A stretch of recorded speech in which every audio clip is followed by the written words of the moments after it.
Radio La Voix Sainte.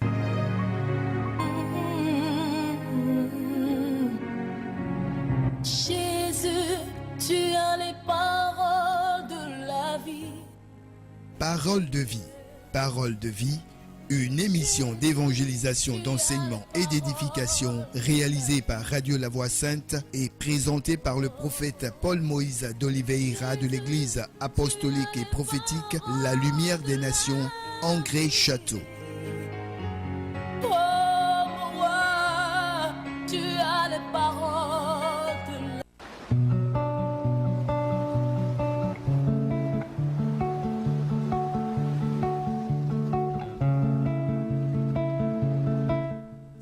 Voilà, vous êtes bien sur Radio La Voix Sainte, la chaîne de la rédemption, 88.3. Il est 19h passé de 35 minutes, parole de vie ce soir.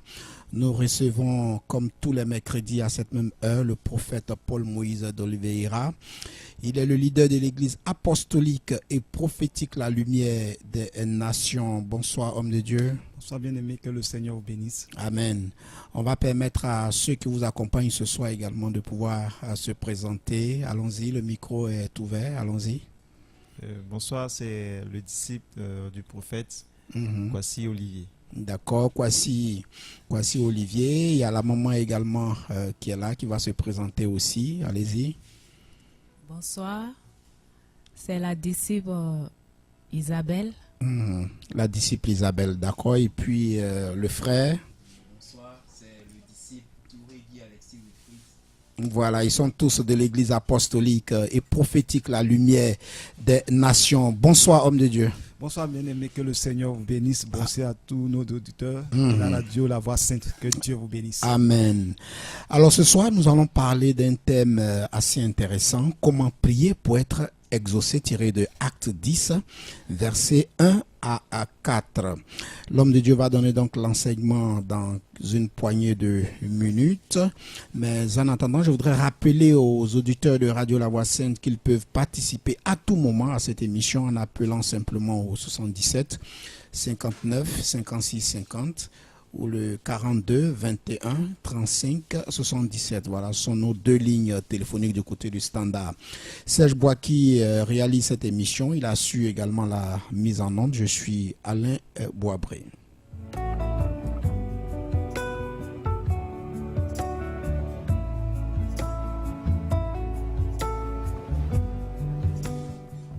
Voilà, on va tout de suite partir pour la prédication, pour l'enseignement. Alors, homme de Dieu, comment prier pour être exaucé, tiré de Acte 10, versets 1 à 4. Vous avez donc la parole pour instruire le peuple de Dieu.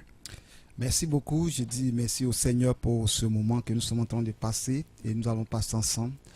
Et je dis merci aussi à la radio La Voix Sainte qui nous reçoit chaque mercredi de 19h30 à 20h30. Que Dieu bénisse cette radio.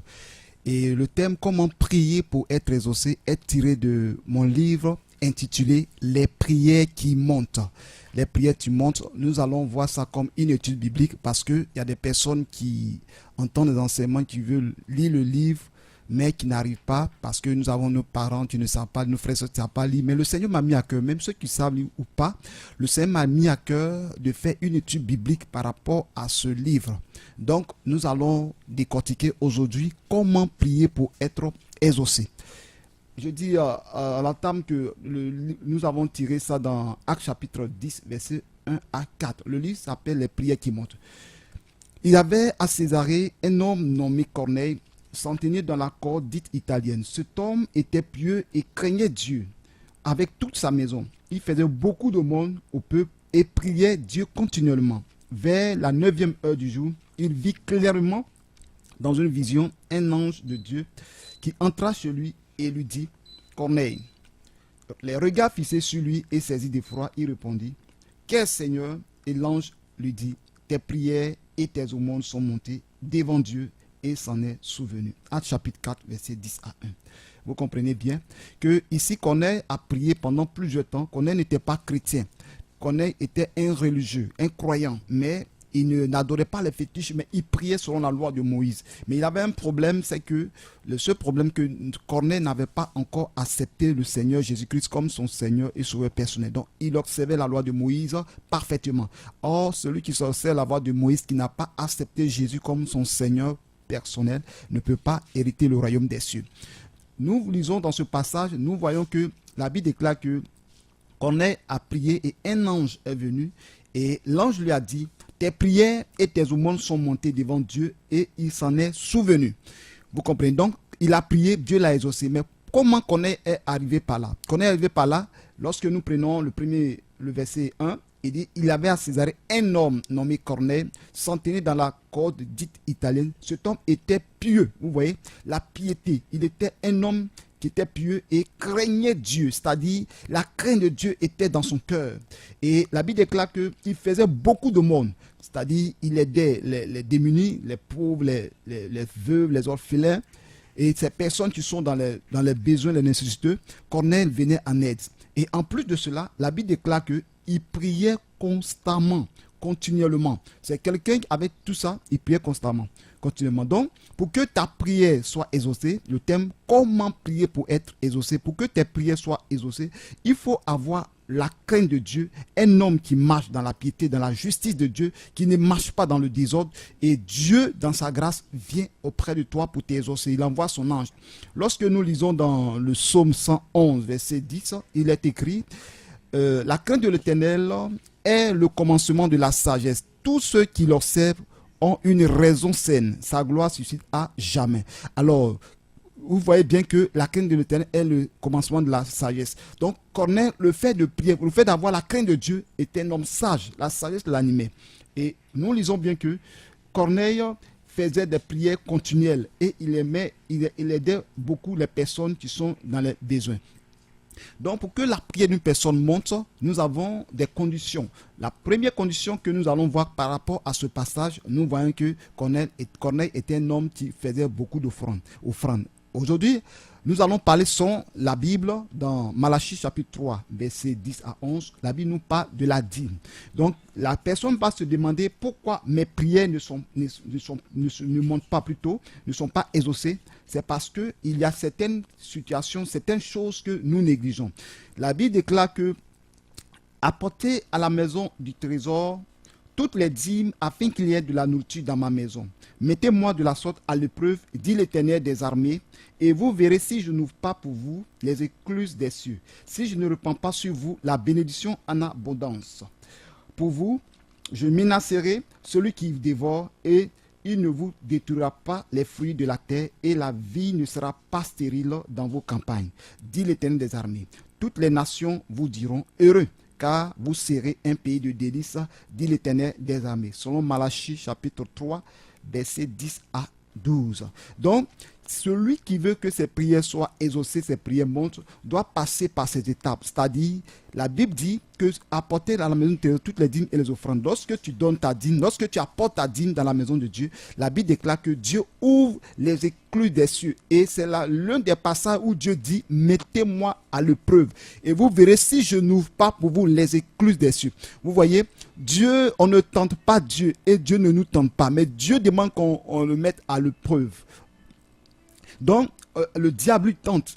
Et lorsqu'on parle de tentation, il s'agit du diable. Mais Dieu demande qu'on le mette à l'épreuve. Donc, en faisant la dîme et les offrandes, c'est comme tu mets Dieu à l'épreuve. Et Dieu aussi va t'exaucer. Vous lisez encore dans le livre de Deutéronome 14, verset 22. La Bible déclare que tu lèveras la dîme de tout ce qui produira ta semence, de ce qui rapportera ton champ chaque année. Amen. Donc, la Bible parle que lorsque les enfants d'Israël étaient dans leur champ, chaque année, ils levaient la dîme et ils venaient apporter dans la maison du Seigneur.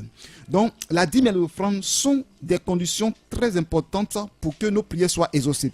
Nous prions et nous disons également dans le livre de 1 Chronique chapitre 29, verset 14, 1 Chronique 29, verset 14, c'est très intéressant comme passage. Et lorsque je lis, David dit: car qui suis-je et qui est mon peuple pour que nous puissions te faire volontairement ces offrandes? Tout vient de toi et nous recevons de ta main ce que nous t'offrons. 1 Chronique 29, verset 14. David qui connaissait l'importance des offrandes, David qui connaissait la valeur des offrandes, dit au Seigneur, lorsqu'il apporte ses offrandes à Dieu, David dit à Dieu que qui suis-je pour que nous apportons des offrandes? Parce que Dieu est le détenteur de l'or et l'argent. La Bible déclare dans AG 2 verset 8, l'or m'appartient, l'argent m'appartient. Donc David sait que ce qu'il donne à Dieu n'est rien, n'est qu'une goutte d'eau dans la mer. Donc en donnant pour construire le temple de Dieu, David fait référence en disant que si je te donne ces choses, c'est ce que tu m'as donné que je te redonne. Pour dire quoi? Lorsque nous donnons à Dieu, c'est comme si nous mettons dans la banque céleste. Et Dieu lui-même, il nous redonne en multipliant ce que nous lui donnons. Donc ce passage, je viens de parler des dîmes et des offrandes. Lorsque vous lisez également dans Deutéronome chapitre 14, verset 27 à 29, je vous dis que nous sommes en train de faire une étude biblique par rapport à mon livre intitulé Les prières qui montent. Mais le thème de ce soir, le sous-thème, c'est comment prier pour être exaucé. Donc nous continuons. Donc je dirais que dans Deutéronome 14, 27 à 29, David parlait et les enfants d'Israël étaient des personnes qui apportaient. Et Dieu parlait aux enfants d'Israël, aux Lévites, que les Lévites n'avaient pas d'héritage. Mais ce que leur héritage, leur droit, leur salaire doit venir des enfants d'Israël. Donc le peuple d'Israël savait que eux, ils doivent apporter aux Lévites, aux étrangers, aux veuves et aux orphelins. Donc la dîme était prélevée pour ceux-là. Dans la maison de Dieu, vous savez, les hommes de Dieu n'ont pas de salaire. Mais lorsque quelqu'un soutient l'œuvre de Dieu, quelqu'un apporte pour l'œuvre du Seigneur, le Seigneur le bénit. Et nous lisons dans Galates chapitre 6, verset 6, la Bible déclare que celui à qui l'on enseigne la parole fasse part de tous ses biens à celui qui l'enseigne. Amen. Donc, je dis à quelqu'un de ne pas être avare. Lorsque nous sommes dans la maison de Dieu, nous recevons la parole de Dieu. Le pasteur qui t'enseigne, l'homme de Dieu qui t'enseigne, tu dois le soutenir, tu dois l'aider dans le ministère. Celui qui t'enseigne la parole de Dieu, tu dois venir à son aide. Lorsqu'il est dans les besoins, il ne doit pas avoir des soucis dans sa tête, sinon lorsqu'il va prêcher, il ne sera pas en paix. Mais la Bible nous demande à ce que nous soutenions l'œuvre du Seigneur. Nous allons parler encore une autre condition qui peut faire obstacle, sinon un obstacle à la prière. Nous parlons du péché. Le péché peut faire obstacle à la prière. Lorsque nous lisons dans Ésaïe 59, à partir de verset 1 à 2, oui, je crois bien, Ésaïe 59, verset 1 à 2, la Bible nous parle du péché. Il dit non, la main de l'Éternel n'est pas trop courte pour sauver, ni son oreille trop dure pour entendre. Mais ce sont nos crimes qui mettent une séparation entre vous et votre Dieu. Ce sont vos péchés qui vous cachent sa face et l'empêchent de vous écouter. Alléluia. Vous voyez, le péché peut faire obstacle à la prière. On vient de parler de l'une des conditions pour être exaucé, l'offrande, mais nous parlons maintenant du péché. Parce que la Bible déclare que la main de Dieu n'est pas si courte pour nous sauver, ni ses oreilles si dures pour nous entendre. Mais le péché fait un obstacle. Lorsque quelqu'un vit dans le péché et que tu pries, ne dis pas que ta prière sera exaucée. Parce que le péché empêche Dieu de t'exaucer, empêche Dieu de venir, empêche même les anges de venir vers toi. Parce que notre Dieu, selon la Bible, est un Dieu saint. Donc lorsque tu mènes une vie d'impureté, les anges ne peuvent pas s'approcher de toi. Lorsque tu pries, ta prière ne peut pas monter. Donc Satan sait que lorsque nous péchons, nous ne sommes pas exaucés. Il nous amène à pécher, il crée des choses pour que nous désobéissons à la parole de Dieu. Et lorsque nous lisons la Bible, nous voyons dans le livre de Josué où Akan a volé l'interdit. Après avoir conquis Jéricho, la Bible nous déclare que l'interdit, Akan a volé, il a creusé un trou dans sa tente et il a mis l'argent dedans, il s'est couché dessus. Et le peuple d'Israël qui a vaincu un grand peuple comme Jéricho, des murailles qui sont écroulées, ils sont partis en guerre contre un petit peuple haï. Ils se sont dit non, tiens, nous avons vaincu Jéricho, c'est pas haï, donc prenez quelques personnes. Josué dit prenez quelques personnes et puis nous allons finir à eux. Et il ne faut pas la peine de fatiguer le peuple, l'armée de Dieu.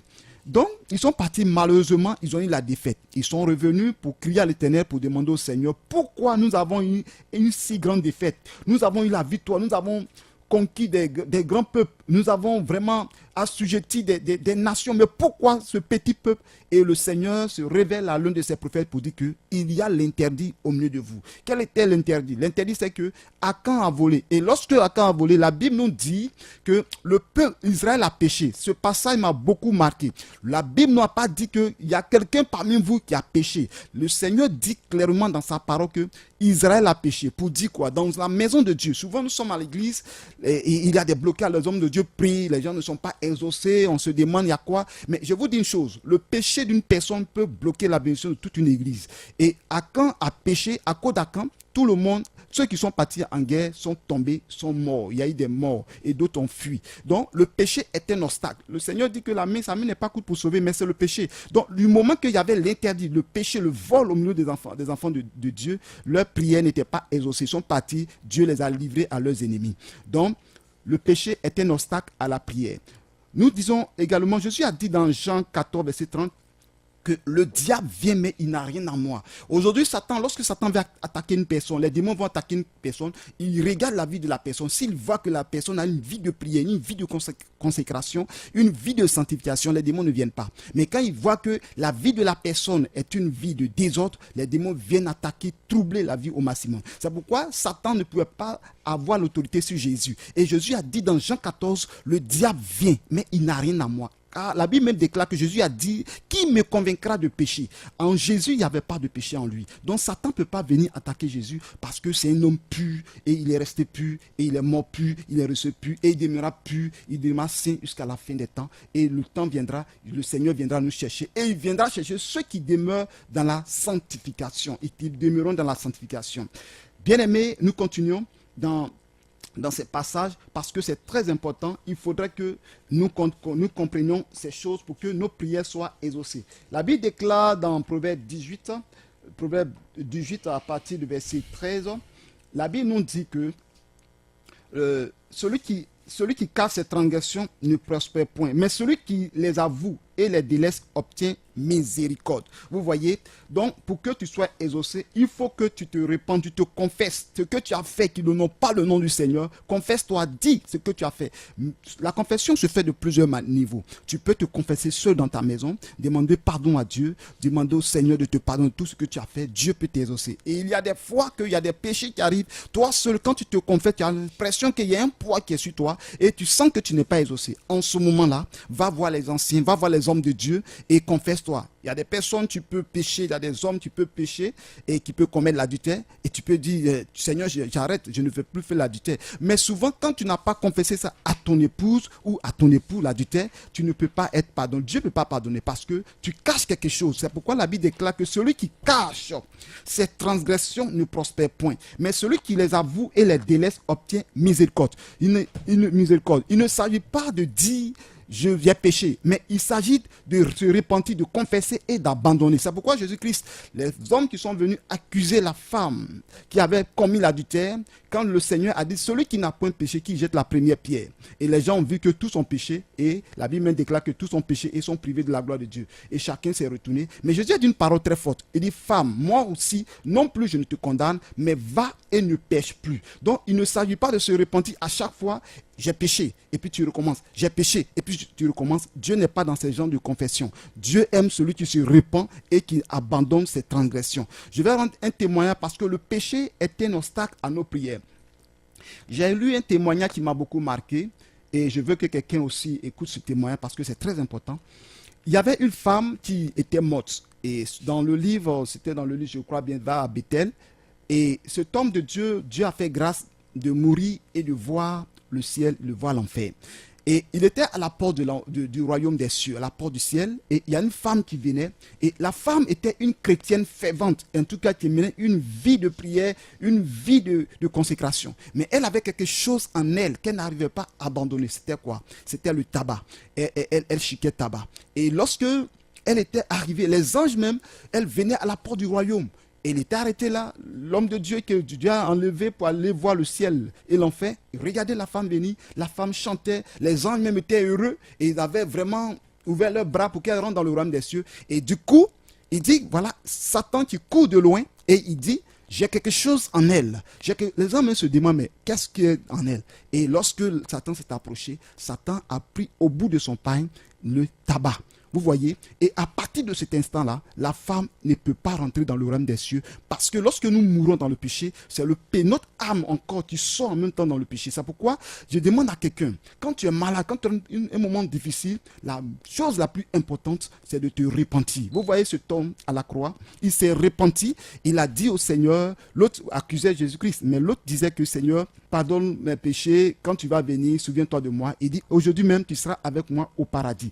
Tout dit quoi? La repentance est sincère parce que cet homme reconnaissait en lui qu'il était un pécheur alors que Christ n'avait rien fait.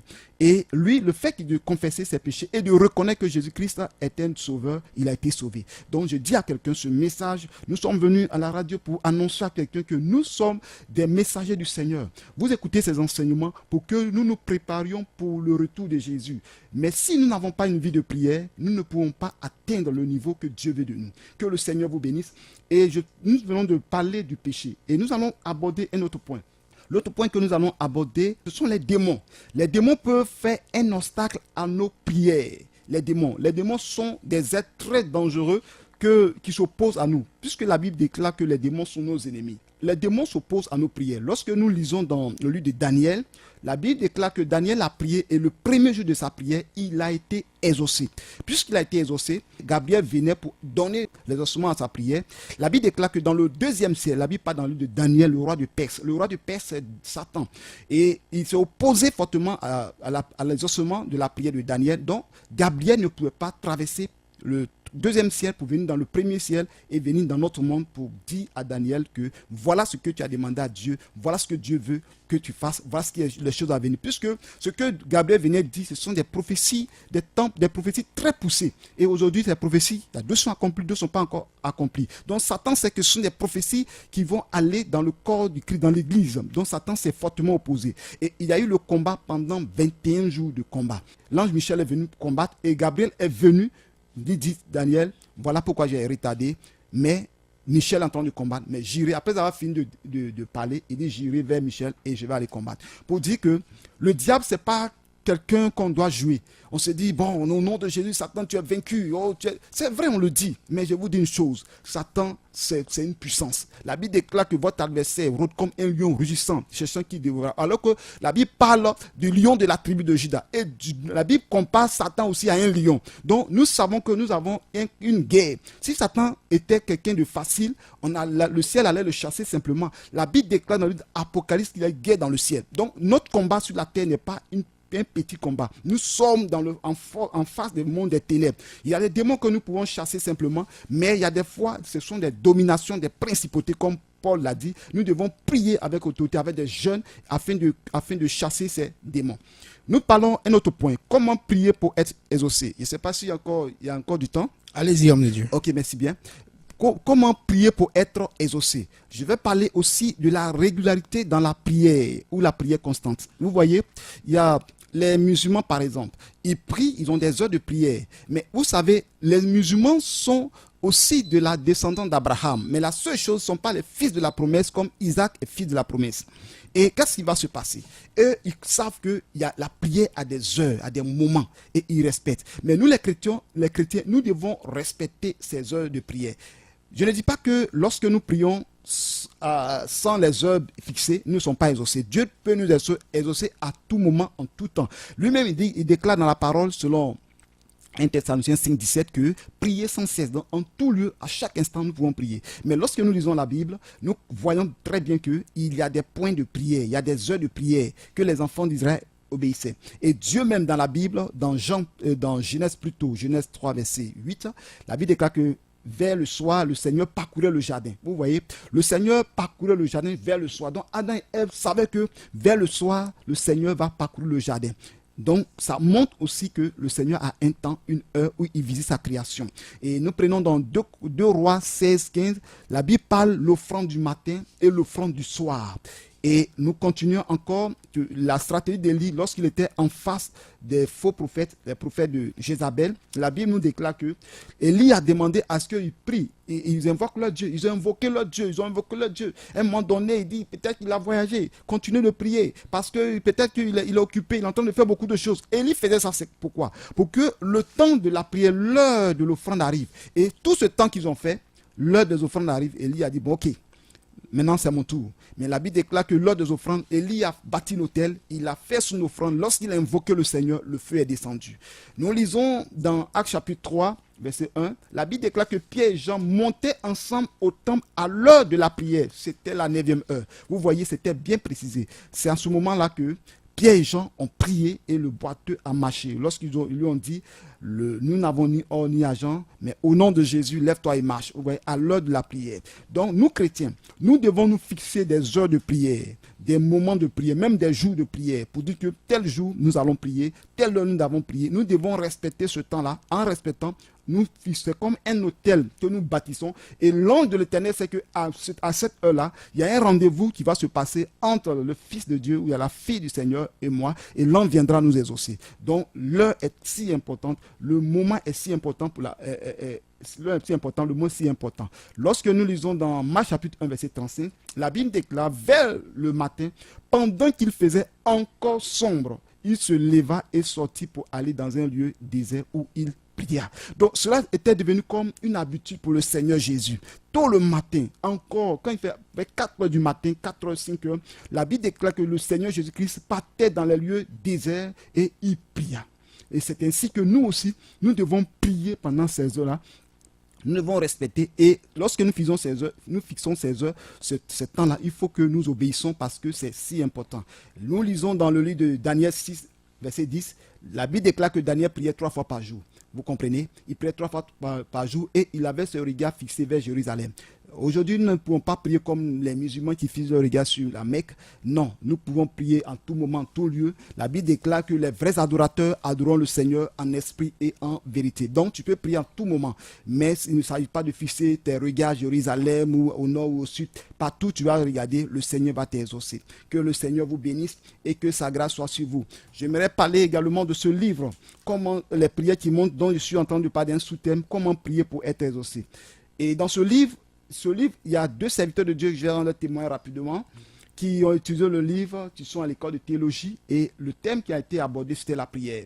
2 serviteurs différents. Lorsque un a abordé, il est un à Dabou, un à Abidjan, à Bobo, et lorsque l'homme de Dieu a utilisé, il a vraiment étudié le livre et il a mis en pratique.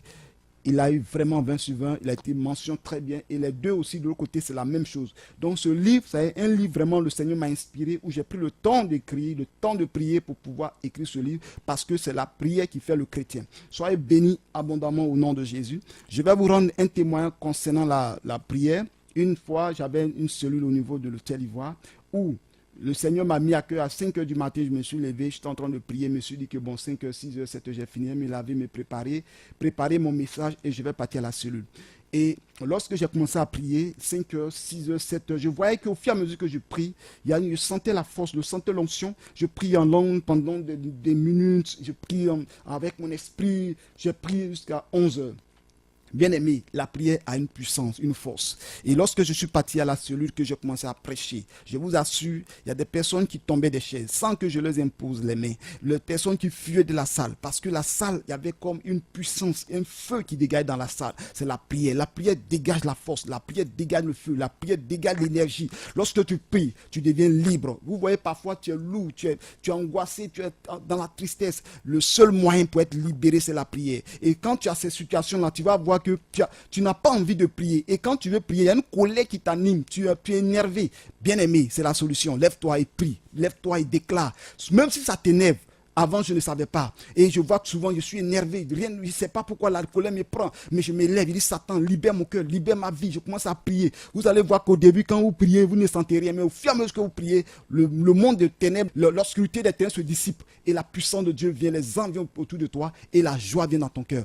Vous allez voir, on aura beaucoup de choses enseignées dans ce livre. Parce que j'ai parlé de la prière de leader, la prière de Jésus, le jeûne de la prière de la foi. On aura le temps de parler les mercredis à venir. Que le Seigneur, le Dieu d'Israël, vous bénisse et que sa faveur soit sur vous. allons prendre encore un sous-thème, la persévérance dans la prière. La Bible déclare dans Ésaïe 14, verset 17 que le diable ne relâche point ses prisonniers. Bien-aimés, si vous voyez, c'est pourquoi Jésus nous a dit d'évangéliser. Si nous pensons que les gens vont abandonner le fétiche, vont abandonner le maraboutage, ils vont abandonner la vie qui mène, qui n'ont pas le Seigneur pour venir dans le Seigneur, c'est que ce ne sera jamais possible. Parce que selon Ésaïe chapitre 14, verset 17, que le diable ne relâche point ses prisonniers. Soit lorsque Satan a pris quelqu'un en captivité, il ne va jamais te libérer. Il va t'emmener à t'enfoncer davantage jusqu'à ce que tu meurs pour aller à l'enfer. Donc nous, pour libérer les âmes, selon le livre de Proverbes, il dit ceux qu'on va égorger, délivre ceux qu'on traîne à la mort, ceux qu'on va égorger, sauve-les. Notre mission, notre mandat, c'est de prier pour que des âmes qui sont liées dans le monde des ténèbres soient libérées, soient restaurées. Satan a des pouvoirs, a ses forces, a ses puissances. C'est pourquoi la Bible déclare que je vous donne le pouvoir de marcher sur la puissance du diable. Donc la Bible parle de la puissance du diable. Nous avons autorité, certes, mais nous devons nous lever dans la prière pour les combattre. Paul a dit dans Corinthiens 10, verset 4, il dit les armes avec lesquelles nous combattons ne sont pas charnelles, mais elles sont spirituelles par la vertu de Dieu pour renverser des forteresses. J'ai 2 Corinthiens, mais je sais que c'est 10, 4. Excusez-moi. La Bible déclare que ce sont des forteresses. Nous avons en face de nous des forteresses, des esprits méchants, des dominations, des principautés. Nous ne devons pas jouer avec. Nous devons combattre, nous devons les déloger, nous devons les chasser par la prière. Jésus-Christ a autorité dans la prière. Lorsque Jésus prie, les démons quittent le corps. Lorsqu'il était en face du monde des ténèbres, lorsqu'il traversait la mer, là, le vent, la tempête, il a ordonné et la mer s'est tue. La tempête s'est arrêtée. C'est pas la parole. La parole, c'est la prière, c'est les déclarations. Le Seigneur Jésus a autorité. Lorsque nous prions, les cieux s'ouvrent. Daniel a prié, Dieu l'a exaucé. David a prié, Dieu l'a exaucé. Il a eu la victoire sur Goliath. Il a dit, toi Goliath, je te tuerai et je donnerai ton corps aux oiseaux du ciel, ton cadavre aux oiseaux du ciel. C'est une prière, c'est une déclaration. Nous allons voir un peu plus loin la prière et la déclaration. Parce qu'il y a la prière simple et la déclaration. Les déclarations sont des paroles que nous annonçons avec foi et autorité. Et nous croyons que ce que nous disons, le Seigneur nous exaucera. C'est pourquoi la Bible nous déclare que la foi est une ferme assurance des choses qu'on espère, une démonstration de ce qu'on ne voit pas. Lorsque tu déclares ces choses, crois que tu auras la victoire. Nous lisons également dans Actes chapitre 12, verset 5, lorsque Pierre était en prison, la Bible nous déclare que l'Église ne cessait d'adresser des prières à l'Éternel, à Dieu. Le fait de prier, d'insister, la Bible nous dit que Pierre qui était fatigué, qui dormait au milieu des prisonniers, un ange est descendu et l'ange lui a dit, lève-toi, porte ton manteau, porte ta ceinture, porte tes sandales et suis-moi. Et par la prière de l'Église, Pierre a été libéré. En ce moment, je voulais dire à quelqu'un, souvent nos pasteurs, les hommes de Dieu que nous sommes, nous pouvons traverser des moments difficiles, des moments d'épreuve, des moments d'attaque, mais ce n'est pas le moment de les calomnier, de dire des choses. Malheureusement, aujourd'hui, quand un pasteur qui t'a enseigné, qui a prié pour toi, traverse des moments difficiles, c'est là d'autres personnes, quand ils tombent, c'est leur joie. Non, l'Église s'est levée pour prier, pour intercéder. Levons-nous, prions pour nos pasteurs, parce que Paul m'a demandé, priez pour moi lorsque j'ouvre ma bouche, la parole de Dieu me soit donnée pour prêcher librement aux nations. Soyez bénis abondamment et nous aurons le temps de continuer, prier et persévérer dans la prière. Que Dieu vous bénisse.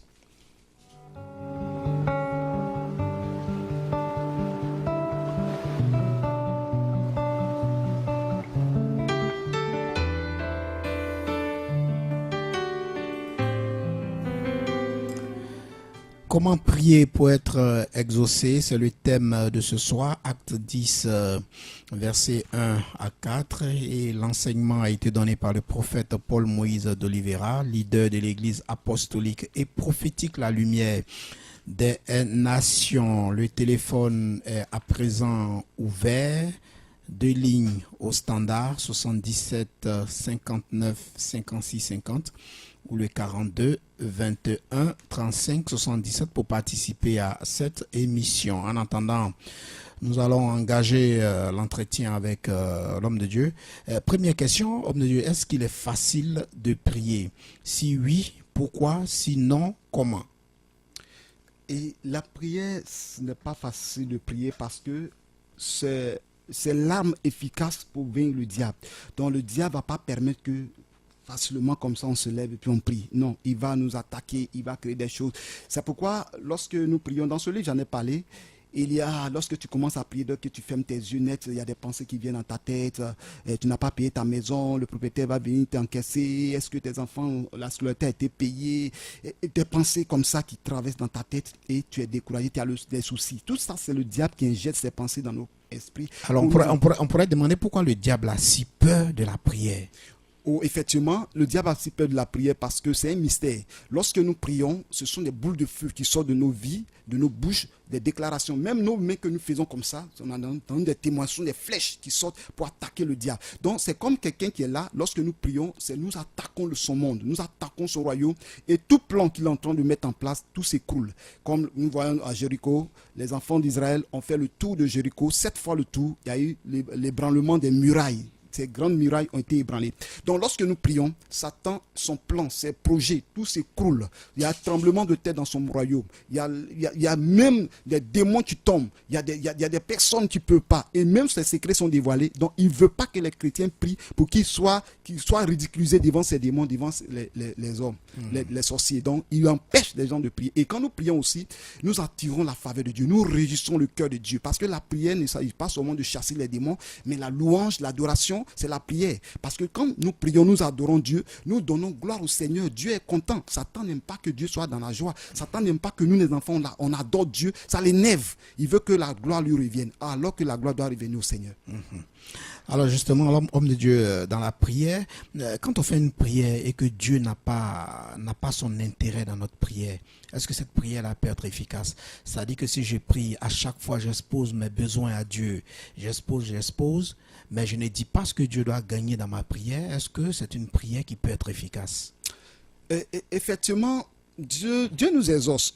Parce que lorsque nous prions, par exemple, mon enfant est malade, je veux que mon enfant soit guéri. Bon, si mon enfant est guéri, je suis heureux.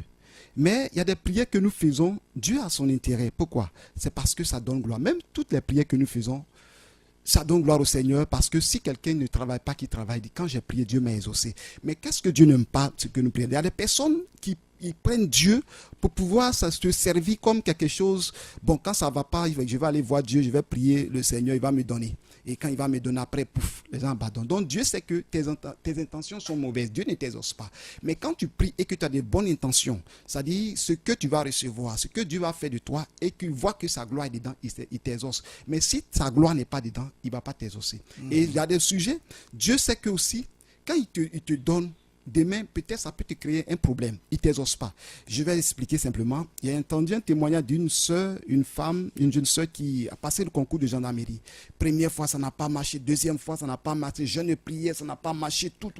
Les parents ont fait tout possible pour que cette soeur, leur fille, puisse avoir le concours de gendarmerie. Ils ont misé, ils ont fait tout. La fille a eu. Pendant la guerre, elle a été tuée. Vous voyez. Mais si on dit aujourd'hui aux parents que si votre fille vivait et qu'elle n'a pas eu le concours de gendarmerie, qu'est-ce que vous allez choisir? On dit, oh, si notre fille vivait, c'est très mieux, notre fille est morte. Donc Dieu sait ce qui est bon pour nous. Donc si nous prions, tu as un examen que tu as échoué, bénis le nom du Seigneur. Parce que quoi que nous vivons, quoi que nous fassions, comme dit l'apôtre Paul, faites tout pour la gloire de Dieu. Homme de Dieu, est-ce qu'il faut toujours accompagner nos prières de vœux? C'est-à-dire que je dis par exemple, Seigneur, si tu fais de moi un bon serviteur, voilà ce que je te promets. Est-ce que nos prières doivent être forcément accompagnées d'un vœu à Dieu? Non. Nos prières ne sont pas forcément accompagnées de vœux.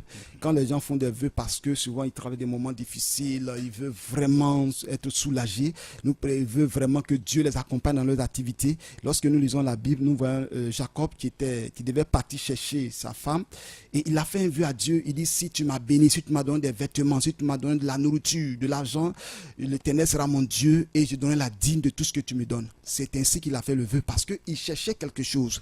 Lorsque nous donnons gloire au Seigneur, on n'a pas besoin de faire le vœu. J'ai dit une chose à l'église, j'ai dit que souvent, nous, les enfants de Dieu, nous n'avons pas la mentalité des Hébreux. Parce que les Hébreux, lorsqu'ils font leurs offrandes, ce n'est pas le but de recevoir quelque chose. Ils donnent pour donner gloire au Seigneur. Mais aujourd'hui, quand quelqu'un fait son offrande, il va dire à l'homme de Dieu, mais j'ai fait ma dîme, mais depuis là, je ne vois rien. Et j'ai fait une offrande, je ne vois rien. Homme de Dieu, souvent même là, on est gêné. On ne sait pas. Quand on prend une offrande, quelqu'un fait une offrande, la personne attend quelque chose. Moi, je pense que quand moi je fais une offrande, je n'attends rien. Je sais qu'une chose, si je n'ai rien sur cette terre, au ciel, j'aurai ma récompense. Donc, si nous avons cette mentalité en nous et que nous faisons l'œuvre de Dieu en donnant, on n'accapare pas les hommes de Dieu, on ne dit pas non, j'ai fait la dîme, j'ai donné ce ça, j'ai construit l'église, mais actuellement ça ne va pas dans ma vie, je ne comprends plus rien. Non. Ce n'est pas comme ça que ça doit fonctionner avec Dieu. Nous devons donner pour sa gloire. Alors, dans le cas où on a fait une prière, qu'on a fait un vœu, lorsque Dieu exauce, et qu'on n'accomplit pas ce vœu-là, quelle pourrait être la conséquence? Effectivement, la Bible déclare que mieux vaut de ne pas faire un vœu et de faire ne pas l'accomplir. Donc si tu fais un vœu que tu n'as pas accompli, c'est comme toi-même tu attires sur toi une malédiction et toi-même tu fermes les portes à ta prière parce que tu vas partir devant Dieu, Seigneur. Exauce-moi, mais ce que tu as dit comme Dieu, tu n'as pas, tu n'as pas obéi et puis tu vas demander, c'est comme, excusez-moi pour le terme, c'est foutaise. Comme on le dit en Côte d'Ivoire, c'est foutaise. Tu m'as dit, si tu m'as béni, je vais faire ça. Tu vas faire ça. Mais tu es béni, tu n'as rien fait. Maintenant, demain, tu es parti encore, c'est bloqué. Tu reviens encore, tu dis, Seigneur, mais c'est comme si tu prends Dieu pour un plaisantin. C'est cela. Voilà, le téléphone est ouvert, comme je l'ai dit à l'entame de cette émission, 77 59 56 50 ou le 42 21 35 77. Voilà, on peut appeler à tout moment. Nous avons encore 15 minutes devant nous pour échanger avec l'homme de Dieu. Alors, prophète Paul Moïse, je voudrais prendre ce verset-là qui mérite quand même qu'on y réfléchisse. C'est Jacques 4 à partir du verset 3. Voilà, Jacques 4 à partir du verset 3, il est écrit, vous demandez, voilà, on a un appel. Oui, allô? Allô? Oui, bonsoir, vous êtes sur Radio La Voix Sainte. Oui, bonsoir, monsieur. J'ai appelé pour parler à l'homme de Dieu. Allez-y, il vous écoute. Au fait, moi j'ai un sérieux problème. On vous écoute. Allez-y. Oui, mon problème est que je sais, au fond de moi, je sais que Dieu est bon pour moi. Je dis, je sais que Dieu est bon pour moi parce que depuis l'âge de 14 ans, j'ai quitté ma mère parce que mon père est décédé il y a longtemps. Oui. Aujourd'hui, j'aurai 40 ans dans un an. Je traverse des moments difficiles et il suffit que je me mets simplement. Au fait, je ne prie pas. Les prières, je ne sais pas prier longue prière, je ne connais pas. Mais il suffit que je me concentre et je dis à Dieu que Seigneur, voilà ce que je traverse et ça marche. Mais je ne sais pas, mais ça fait plus de 2 ans, je ne vais même pas à l'église. Okay. Et il y a une voix qui me dit que c'est pas ta vie, c'est pas ta vie. Mais au fait, comment reprendre le chemin de l'église aujourd'hui, ça me fatigue. Ok. Sincèrement, je suis fatigué. Ok. Bon, vous êtes où? Moi, je suis à Koumassi. Vous êtes à Koumassi. Ok. Bon, ce qu'on va faire, c'est que vous avez besoin d'un encadrement, vous avez besoin de suivi. Parce que David, même étant roi, il avait été encadré par des prophètes. Donc, vous devez venir à l'une de nos réceptions et nous allons voir comment nous allons vous suivre. Ou, si vous avez une communauté où avant vous partez que rien, il n'y avait rien, que tout va bien, je vous conseille de retourner dans votre communauté et d'expliquer votre cas à votre pasteur et qui va vous suivre à prier pour vous. Voilà. Mais néanmoins, je vais prier pour vous et puis à la fin de l'émission, pour prendre mes contacts et puis m'appeler, on aura un temps de réception. Le vendredi, on a un programme de délivrance de 16h à 19h. Dans ce cas-là, il y a aussi les esprits qui peuvent faire obstacle à votre vie de prière. Je prie pour vous. Seigneur, je prie pour notre frère, que ta grâce soit sur sa vie. Seigneur, bientôt il aura 40 ans. Seigneur, je prie que tu lui donnes le repos. Les enfants d'Israël ont traversé le désert pendant 40 ans et ils sont rentrés dans leur repos. Je prophétise au nom de Jésus-Christ que la 40e année, Seigneur, qu'il rentre dans son repos et qu'il ne chôme plus, que la gloire de Dieu soit son partage. Ce qui l'empêche de ne pas aller à l'église. Que toutes ces choses soient chassées de sa vie au nom puissant de Jésus. Amen.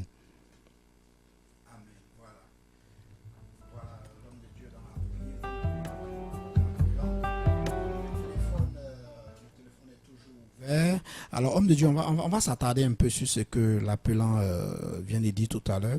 Il sait que Dieu est bon pour lui, il sait que Dieu est capable de beaucoup de choses, mais il n'arrive pas à prier. Est-ce que c'est parce que vous expliquiez tantôt, homme de Dieu, où le démon ne veut pas toujours qu'on prie? Alors, il sait que Dieu est bon pour lui et le chemin de l'exaucement, c'est la prière, mais il est coincé. Effectivement, il a dit quelque chose, c'est tellement important. Il y a des personnes qui prient longuement avant d'être exaucées. Il y a des personnes qui ont une grâce particulière. C'est pas parce qu'ils sont plus meilleurs que les autres, hein. Mais il suffit de penser simplement Dieu exauce. Parce que Dieu connaît que si tu as trop sur eux, ils vont tellement se décourager, elles vont plutôt se décourager. Donc Dieu les exauce facilement parce que Dieu connaît le degré de leur foi. Donc je pense qu'il doit profiter de cette grâce qu'il a actuellement, de prier constamment. Il va voir que beaucoup de choses vont changer dans sa vie. C'est-à-dire qu'il n'a qu'à résister. Qui résiste? qui résiste. Parce que la Bible déclare que résistez au diable et il fuira loin de vous. C'est En cela. priant, le Seigneur va donner la victoire. Voilà, avant donc l'appelant tout à l'heure, j'avais voulu poser une question. Je parlais de Jacques 4, à partir du verset 3, c'est écrit, vous demandez et vous ne recevez pas, parce que vous demandez mal, dans le but de satisfaire vos passions. Alors, homme de Dieu, je voudrais que vous décortiquiez un peu ce passage de la Bible. Effectivement, c'est tellement clair. Il y a des personnes qui demandent pour satisfaire leurs préoccupations, ce qu'ils veulent faire. Mais ce n'est pas dans le sens d'honorer Dieu. Je prends quelqu'un qui demande à Dieu, Seigneur, vraiment, j'ai besoin de l'argent, j'ai besoin d'une voiture. Le Seigneur te donne la voiture, mais tu es égoïste. Mais tu vas à l'église, tu vois les gens, toi, si tu es assis dans ta voiture, tu ne veux pas prendre les gens. Dieu sait que c'est pour ton propre intérêt. Ou dans quel motif tu demandes quelque chose à Dieu? Est-ce pour te montrer, pour montrer aux gens que oui, moi aussi j'ai l'argent, moi aussi vous m'avez persécuté, voilà, Dieu m'a béni. Dieu connaît nos pensées. Dieu veut que lorsque nous demandions quelque chose, que ça soit pour sa gloire et aussi pour servir les autres. C'est pour cela que Dieu veut. Tout à fait. Voilà. 77 59 56 50 42 21 35 77. Le téléphone est ouvert. Nos 2 lignes sont actuellement libres. Donc, auditeurs de Radio La Voix Sainte, vous que nous suivez, vous pouvez appeler pour participer à cette émission. Homme de Dieu, autre question. Il nous arrive, c'est vrai, de prier à haute voix, mais il nous arrive également de prier en esprit. Alors, laquelle des 2 formes de prière est plus efficace? Ok, les deux sont efficaces. Les deux sont efficaces. Dans le livre, c'est un livre très complet, j'en ai parlé. Parce qu'il y a des situations... Voilà, on a un appelant, on garde la réponse pour tout à l'heure. Allô? Oui, bonsoir. Oui, vous êtes sur Radio La Voix Sainte. Oui, bonsoir, monsieur. Oui, allez-y. Vous pouvez réduire un peu le volume de votre poste récepteur? Il y a beaucoup d'écho là. Allez-y, on vous écoute. Pour moi, ma procuration, c'est quoi? Je prie, mais je ne vois rien à la prière. Tout ce que je demande, je ne vois plus.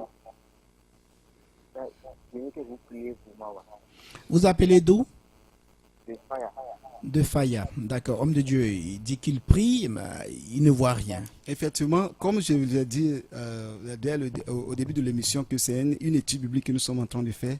Dans ce livre-là, j'en ai parlé parce qu'il y a des prières que nous faisons, les fidèles font, ils ne sont pas exaucés. Mais il y a des prières, il n'y a pas la prière du leader. Il y a des fois, c'est l'homme de Dieu que tu dois proclamer sur ta vie. Et lorsqu'il prie pour toi, Dieu exauce. Il y a tellement plein dans la Bible.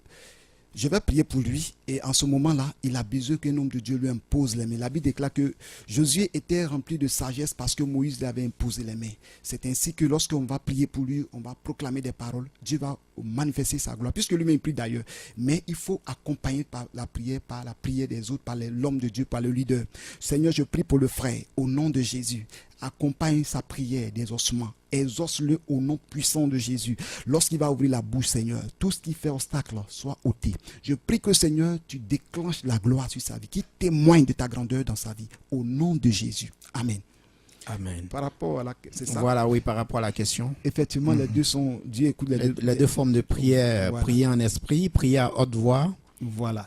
Et lorsque nous lisons la Bible, nous voyons parfois que la Bible déclare que Jésus-Christ menaça sévèrement les esprits, les démons. Donc le fait de prier et de menacer, on sent que c'est une prière avec autorité. Et lorsque nous prions, nous levons la voix, c'est le cas de chasser les démons, on peut louer Dieu, on peut chanter. Mais il y a des fois, nous prions avec notre âme. Nous prenons le cas de Anne. La Bible déclare que Anne était tellement fatiguée, elle a parlé à Dieu, n'était pas exaucée, tellement un jour elle était assise dans le temple et elle était en train de murmurer. Elle murmurait. Et lorsque l'Élie est venu, il lui a demandé à quand passera ton ivresse. Elle dit non, je ne suis pas sous l'effet de l'ivresse, je n'ai ni bu de vin, ni de vin doux. Donc c'est l'état de mon cœur que j'exprime devant le Seigneur. C'est mon âme qui gémit. Et Élie lui a dit qu'il doit faire selon ta prière. Et nous voyons que Anne n'a pas ouvert la bouche, mais elle a exprimé ça dans son cœur. Donc, il y a parfois, nous pouvons prier silencieusement, mais dans ce silence-là, nous adressons des prières, des supplications à Dieu, des requêtes. Et lorsque nous prions, Dieu nous exauce. Donc, les deux cas, ça dépend des circonstances. Tu es un endroit où il y a des gens, et puis toi, tu te dis, oh Seigneur, j'agis. Non, agis puissamment. Non. Il y a des moments où il faut être sage, il faut rester dans la tranquillité. Tu vis avec des gens dans la même maison, et puis les gens dorment, tu dis non, moi je ne sais me dire de prier. Et puis tu entends déranger les gens, ils dorment, mets le feu, mais quand même, il faut rester tranquille. Mais il y a des moments où tu ne pourras pas te contenir parce que là, le Saint-Esprit même va te dire, lève ta voix et prie. Mais ce n'est pas toujours, Dieu est sage. Et tu sais que tu diras les autres aussi que tu es quelqu'un, tu ne veux pas prier doucement. Cherche un endroit, comme Jésus-Christ se retirait tôt le matin, va dans le lieu désert, pour ne pas déranger les autres, il va les prier. C'est là je pouvais dire. Voilà, pour rester toujours dans la même veine, homme de Dieu, est-ce qu'il y a une position particulière je pense que... Est-ce qu'il y a une position particulière dans laquelle il faut se mettre, il faut se prosterner, il faut se coucher, il faut se tenir debout? Alors, est-ce qu'il y a une position particulière où Dieu nous exauce? Mais c'est tellement bien dit. Déjà même là, tout ce livre contient tous ces points-là. C'est comme vous m'avez dévancé. Il n'y a pas de position, je suis en train de rire. Il n'y a pas de position particulière, mais ça dépend selon les circonstances. Vous voyez, quand quelqu'un se met en genoux pour prier, c'est s'humilier devant Dieu pour dire qu'il n'est rien. Souvent d'autres se prosternent devant le Seigneur. Élie s'est prosterné. Ça dit, c'est s'effacer devant Dieu. C'est pour cela qu'on se prosterne. On peut s'asseoir pour prier, on peut marcher pour prier. Imaginez quelqu'un qui a l'habitude de prier en se prosternant. Tu es dans une voiture et puis bon, la voiture dérape. Puis vous partez dans les ravins, est-ce que tu as l'occasion de te mettre en genoux? Mais tu vas prier automatiquement, Seigneur, sauve-nous, accorde-nous ta grâce. Tu vas prier. Donc il n'y a pas de position. Mais lorsque nous prenons une position, c'est exprimer l'état de notre cœur au Seigneur. C'est de montrer au Seigneur que nous sommes devant lui comme quelqu'un de humble. Lorsque nous prions, que nous nous levons, souvent c'est dans le combat spirituel. Parce qu'un combattant ne s'assoit pas pour prier. Il se lève. Tu vois, tu es assis, tu pries, mais à un moment, quelque chose, tu lèves-toi et combats avec des gestes, des proclamations, des prières. Donc la prière n'a pas de position. Mais tout dépend des circonstances. Imaginez quelqu'un, David priait, il dit, ma couche est baignée de mes larmes. Parce que David était couché, il priait. Personne ne l'attendait, mais ses larmes coulaient parce qu'il traversait des moments difficiles. Donc, on peut se coucher sans même se lever, mais on peut prier dans le cœur. Mais je ne dis pas à quelqu'un, bon, comme le prophète a dit, on peut se coucher, et puis chaque matin, tu es couché là, tu pries. Donc, faut ça peut être un signe de paresse. De paresse. Donc, il faut prier. Il y a des moments où tu dors, et puis tu sens qu'il y a une force, des forces des ténèbres vient sur toi, t'assujettis. Tu ne peux même pas ouvrir la bouche, tu ne peux même pas faire un geste. En ce moment-là, c'est ton cœur, c'est ton âme qui prie. Tu peux parler en langue, en esprit, dans ton cœur. Au fur et à mesure que tu réclames le sang de Jésus, tu es libre et tu es dégagé. Donc, il n'y a pas de position. Ça dépend des circonstances. Jésus à la croix, il a prié, étant crucifié. C'est cela. Alors, homme de Dieu, autre question. Il y a parfois des serviteurs de Dieu qui nous reprochent, nous autres fidèles, nous reprochent le fait que on ne fait pas des prières, de longues prières. On s'est dit, bon, il a prié juste 10 minutes, c'est fini. D'autres même disent que prier 2 heures, 3 heures, 4 heures, toute une journée est plus efficace que marmonner quelque chose en 2 ou 3 minutes. Alors, est-ce que la bonne prière, c'est celle qui dure longtemps? Ok. Bon, la prière, je pense que il faut prier longtemps, c'est important. Et il ne faut pas aussi prendre ça comme, bon, Seigneur, je te dis merci, je te rends grâce. Je vais rendre un témoin rapidement. Allez-y, on a juste quelques minutes encore. Il y avait un frère, quand il dépose la nourriture avant de prier, il dit, Seigneur, je te dis merci, et puis il commence à manger. Seigneur te dit merci, merci. Et un jour, au moment qu'il était assis là, il a fermé ses yeux nets, il voit une vision, et il y a un démon qui était en train de uriner dans son repas. Celui-là, sa prière a changé. Vous voyez, il n'a pas dit Seigneur te dit merci, il a commencé à prier, bénir le plat. Donc nous ne devons pas avoir l'habitude de prier, de faire de coups de prière. Vous voyez, débarrasser de la prière. Mais la prière ne doit pas être pour nous aussi un fardeau comme un corvée, parce que quand on va prier, c'est comme un fardeau, on doit se débarrasser de ça. Non, il faut prier, en tout cas choisir des moments de prière, des moments intenses de prière, parce que la plupart des hommes de Dieu qui ont prié longuement ont eu des résultats satisfaisants.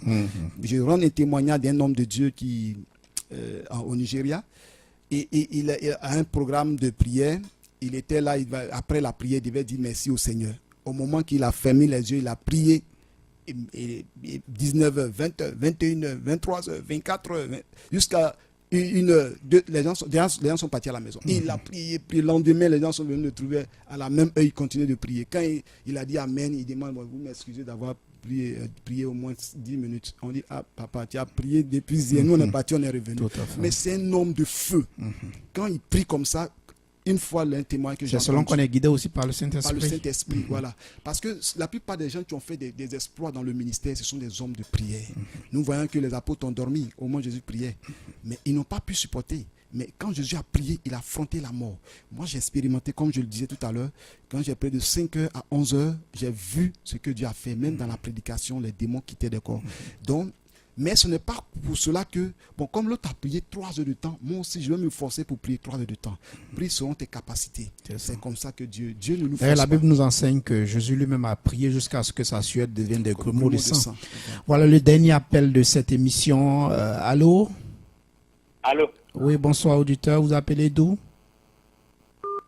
Oh, il est parti. Oh, il ne nous reste plus qu'une seule minute pour clore cette émission. Alors, homme de Dieu, on va donner vos contacts pour tous ceux qui souhaiteraient également vous appeler, prendre rendez-vous et puis la localisation de l'église apostolique et prophétique La Lumière des Nations. Effectivement, nous sommes situés à Angré-Château. L'église se trouve là-bas, le siège.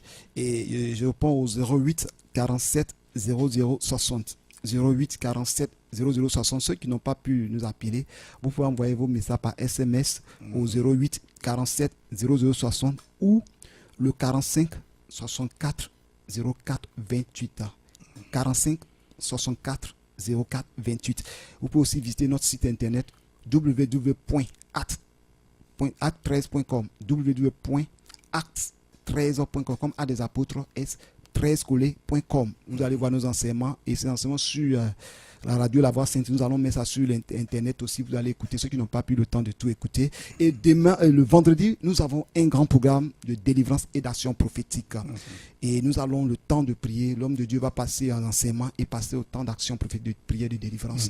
Du côté de Angré-Château, je suis au 08 47 00 60. Pour ceux qui appellent maintenant, je suis en studio. Vous attendez un peu, après nous allons... Après dans juste 5 minutes parce qu'on a déjà fini. Alors, homme de Dieu, merci d'être passé dans les studios de Radio La Voix Sainte pour instruire le peuple et tous nos auditeurs sur comment prier pour être exaucé. Vous avez pris comme test de base Acte 10, versets 1 à 4. On va donc prendre rendez-vous pour mercredi prochain à la même heure.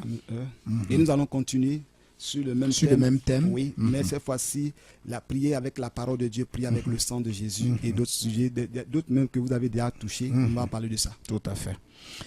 Voilà, parole de vie. Pour ce soir, c'est terminé. J'ai bénéficié de la collaboration technique de Serge Boiti qui a assuré également la réalisation de cette émission. On a fini pour aujourd'hui. Merci de nous avoir suivis. Je suis Alain Boisbré. Pour tous ceux qui voudraient donc joindre le prophète Paul Moïse d'Oliveira, peuvent appeler au 45 64 04 28 ou 08 47 00 60. Merci et bonne écoute radiophonique.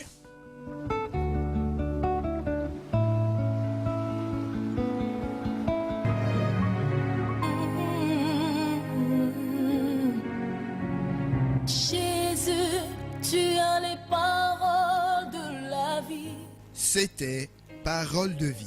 Parole de vie, une émission d'évangélisation, d'enseignement et d'édification réalisée par Radio La Voix Sainte et présentée par le prophète Paul Moïse d'Oliveira de l'église apostolique et prophétique La Lumière des Nations, Angré-Château. Oh, moi, tu as les paroles.